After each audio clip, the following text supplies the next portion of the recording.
Aviation.com. I'm Matt Driskill in Singapore. Recently, we got a chance to sit down with the top officers at Safran Helicopter Engines here in Singapore. We got to speak with Mathieu Albert, the managing director, and Mathieu Perret, the customer support director, about how Safran is succeeding in the dynamic Asian market. Here's what they had to say.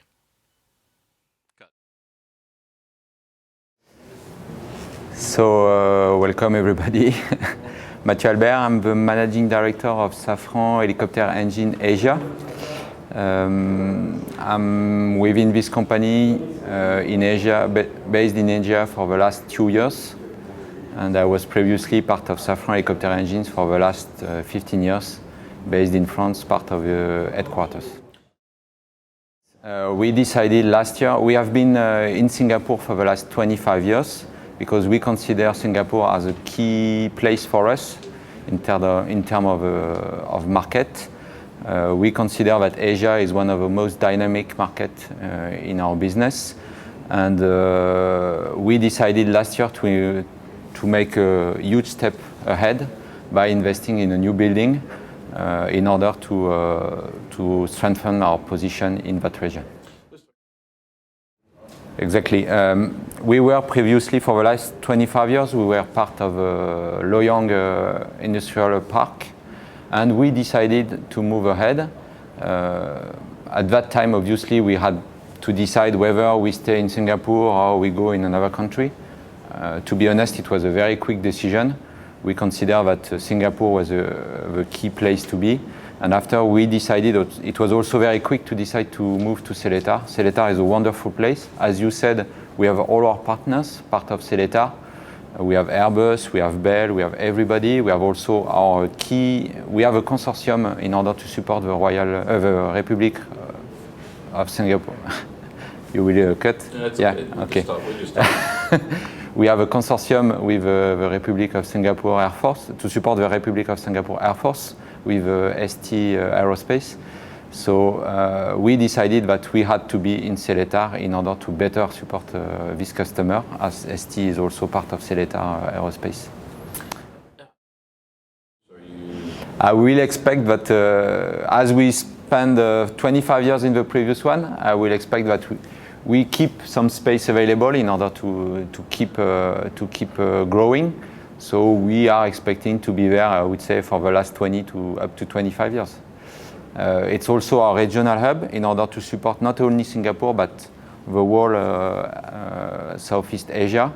We are supporting from this building, we are supporting 18 countries, from India to South Korea, down to Philippines and so on. So obviously, oil and gas has hugely impacted Safran Helicopter Engines.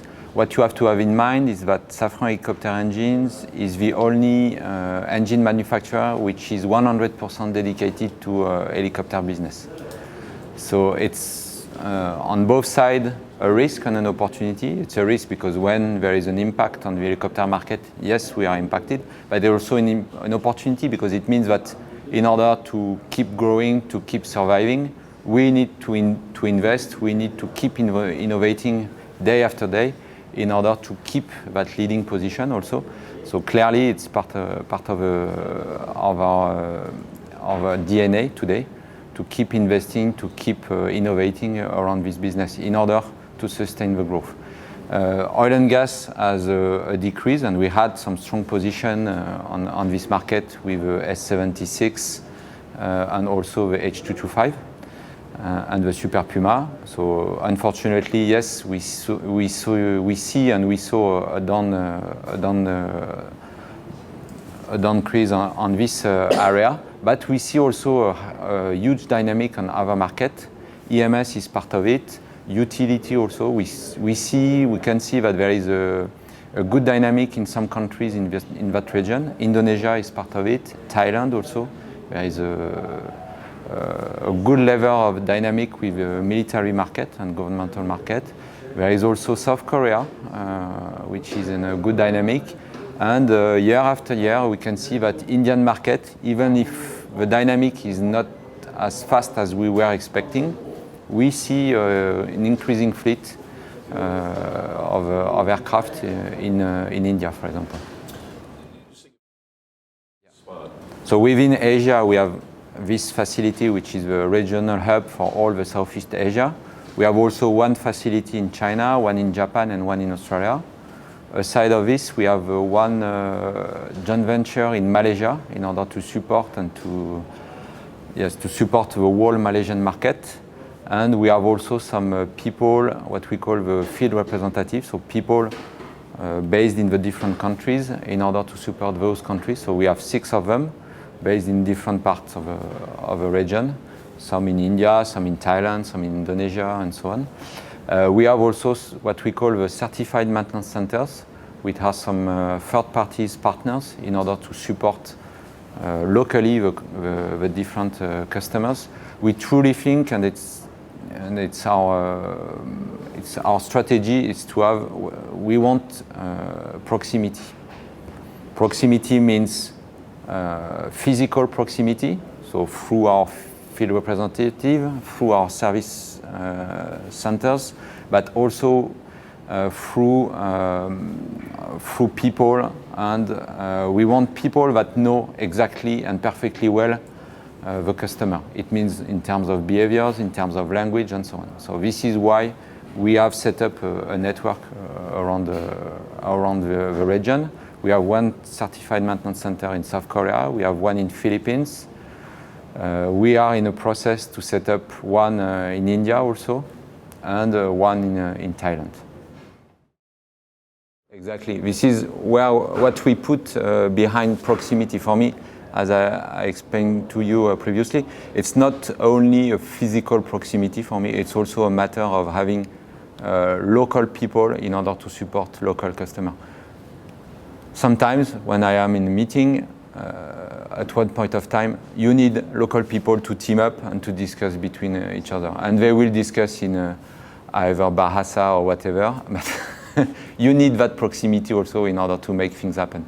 And that's why, and this is where we have been successful for the last 25 years, it's to have a smart balance between people coming from the headquarters, meaning some OEM representative somewhere, in order also to pass and to bring the culture and the experience of the OEM to local people in order to enhance the knowledge of the people locally. In that building, we have a few different nationalities. We have some Indian staff, we have some Malaysian staff, we have some Thai staff, we have some Korean staff, we have a lot of different nationalities. We even have some Brazilian people in order to support our customers. And for me, this is the key of our success in the region.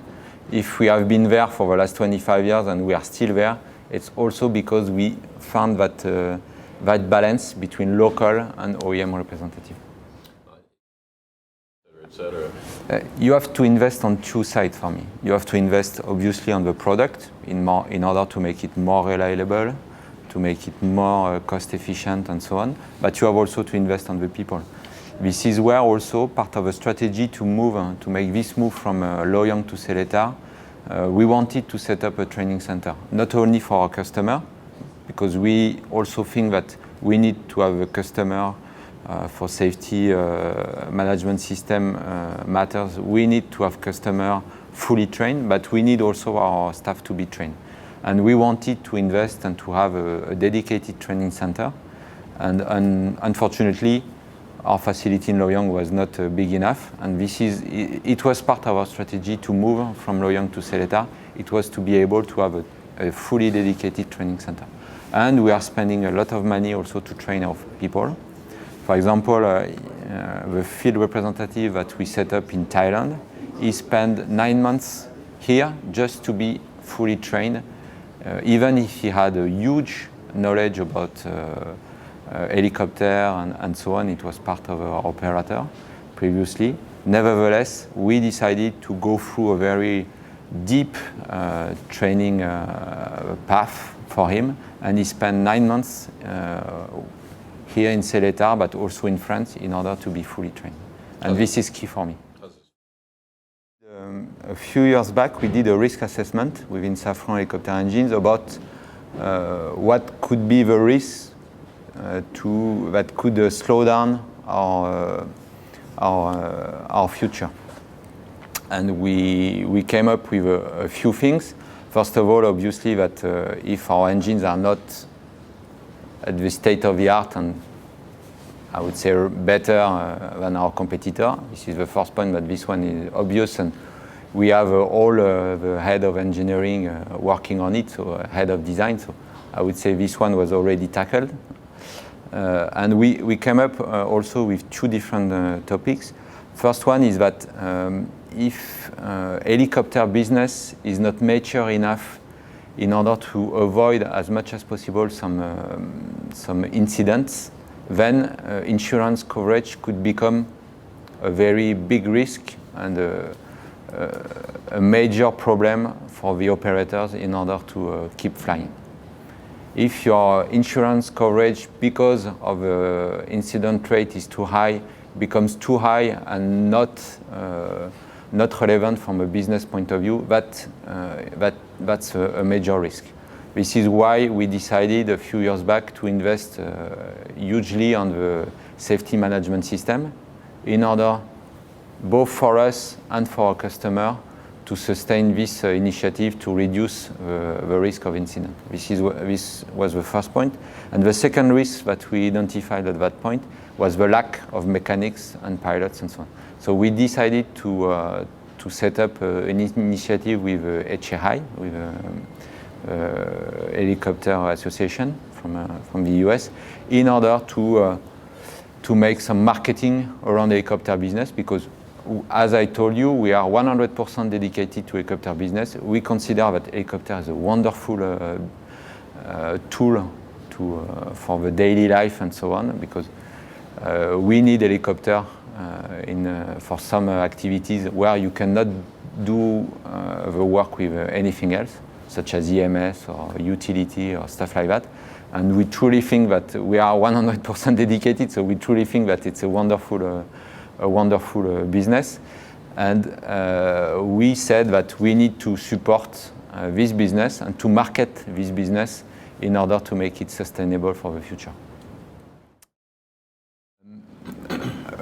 Regarding the competition, Safran helicopter engines is the leader on the helicopter market. We are powering roughly 1/3, a little bit of a flying helicopter.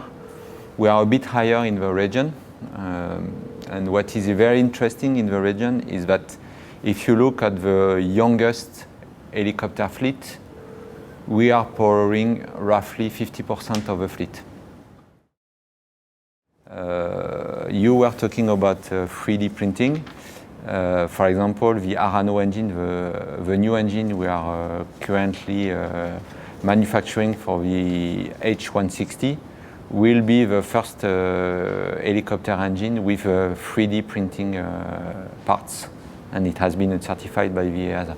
So clearly, we see that 3D printing will be a part of the next breakthrough for me regarding the helicopter engines, because it completely changed the way you are doing the engines, the way you are designing the parts and so on.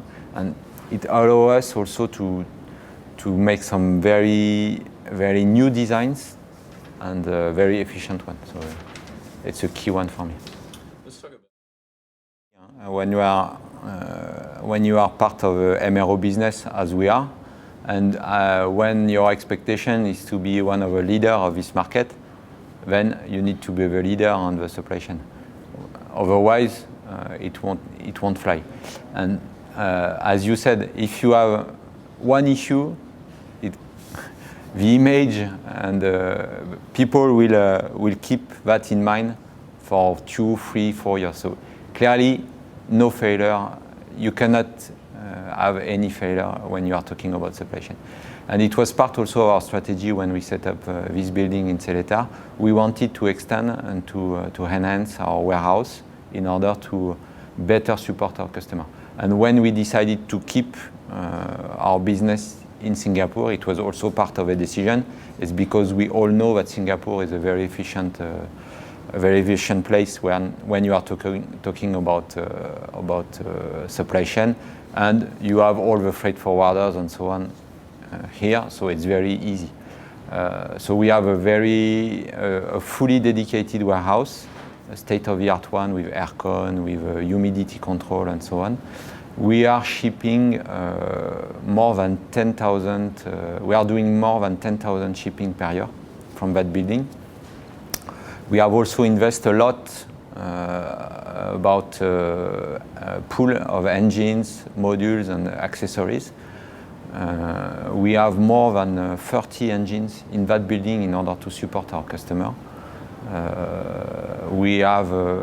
You have to have in mind that 40% of our civil customers are flying under what we call SBH, so support by the hour, meaning that they are focused on flying and supporting their final customer, and we are taking care about the engines.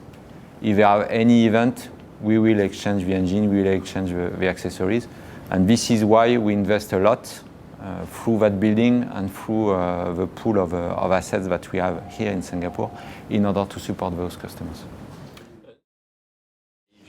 In Asia, we have roughly 1,200 engines currently. Our strategy is that we have almost one variant of each engine that we need to support in the region, and we are backed by the pool of Safran helicopter engine. Safran helicopter engines, it's also part of our strategy, is to have a strong and a huge investment on the pool assets. We have been delivered our customer in accordance with our commitment of service rate for the last 5 years. We are delivering 98% of AOG service rates for the last 3 or 5 years. Same on the pool exchange. Just to give you one figure, we have more than 1,000 engines in our pool stock worldwide. It means that here we have 40 engines. As soon as we deliver one engine to a customer, the day after we receive a serviceable engine from our corporate pool in order to make sure that we have some assets available here in Asia to support the whole area. All the last version of helicopter are equipped with UMS or EDR or stuff like that in order to gather the data, and it eases our troubleshooting and so on. What we are working also on, and it has already started with some customers in Europe, is to launch a new type of service, what we call Boost, which is about digitalization of logbook, log cards, and it's directly linked with the configuration. We consider that the configuration of your engine is key in order to do the most efficient and the most appropriate troubleshooting. So you have to take into account the configuration of your engine. You have to take into account the technical documentation and the logbook. So we linked through digital program, we linked those 3 topics, and we are able to, every second, to know what is the current configuration of the engine, to directly propose to the mechanics the appropriate documentation with the appropriate based on their own configuration of the engine, and to make sure that if they need to change one part number, the part number they will order will be the good one. So it saves a lot of time. It's also a matter of a safety management system once again for me, because you are sure that, and we mechanics can rely on it. We guarantee it that the part that they will order is the appropriate one.